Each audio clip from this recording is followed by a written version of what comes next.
అవకాశం వస్తే బయోపిక్స్ ఉంటాయి కదా మనకి, అంటే లైక్ పర్టికులర్గా డెఫినెట్లీ డైరెక్టర్స్ చాయిస్ అది, బట్ పలానా వాళ్ళ బయోపిక్లో నన్ను నేను చూసుకోవాలనుకుంటున్నాను అనుకుంటే ఎవరు బయోపిక్లో చేయాలి? మెగాస్టార్ చిరంజీవి గారు. అక్కడ నుంచి ఎస్ కరెక్ట్ అని వచ్చింది. ఓకే, ఆయన life is inspiration. So Chiranjeevi గారి గురించి ఆల్మోస్ట్ అందరికీ అన్నీ తెలుసు, బట్ మేబీ ఇది తెలియదేమో, ఆర్ఎల్స్ మిమ్మల్ని బాగా ఇన్స్పైర్ చేసిన ఏదైనా ఒక విషయం ఉందా ఆయన గురించి?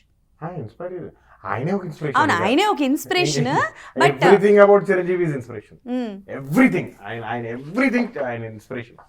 ఆయన మాట్లాడే ఇన్స్పిరేషన్. ఐ టెల్ యూ, రీసెంట్గా బిగ్గెస్ట్ ఇన్స్పిరేషన్ చెప్తాను. ఆయనకి గరికిపాటి గారికి ఒక ఇష్యూ అయిందా, చాలా పెద్ద వైరల్ అయింది. ఆయనకున్న స్టేచర్కి, ఆయనకున్న వాట్ ఎవర్ ఏదన్నా ఉండనివ్వండి, ఆ టైంలో ఆయన ఎలా హ్యాండిల్ చేశాడు అనేది ఇంకా అంతకంటే పెద్ద ఇన్స్పిరేషన్ అవసరం లేదు.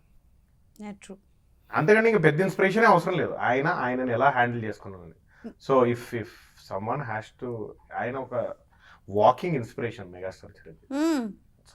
ఓకే, సో మీరు ఒకళ్ళ బయోపిక్ తీయాలి, డైరెక్ట్ చేయాలి అనుకుంటే ఎవరిది చేస్తారు? ఫ్రమ్ ద ఇండస్ట్రీ కావచ్చు, అవుట్ ఆఫ్ ద ఇండస్ట్రీ కావచ్చు. అవునండి.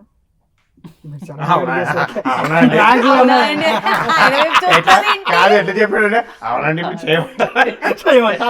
చేయమంటారా బయోపిక్? మీరు సడన్ గా అడిగేసరికి కొంచెం బ్లాక్ లో ఉన్న పద్మవ్యూహంలో వచ్చి అది బయటకు వచ్చి మీరు బయోపిక్స్ జమానాలో లేరు సార్. కాంట్రాస్ట్ సబ్జెక్ట్ అడిగేసరికి నాకు అర్థం కాల ఎవరు తీద్దాం అన్న బ్లాంక్ లో ఉందని.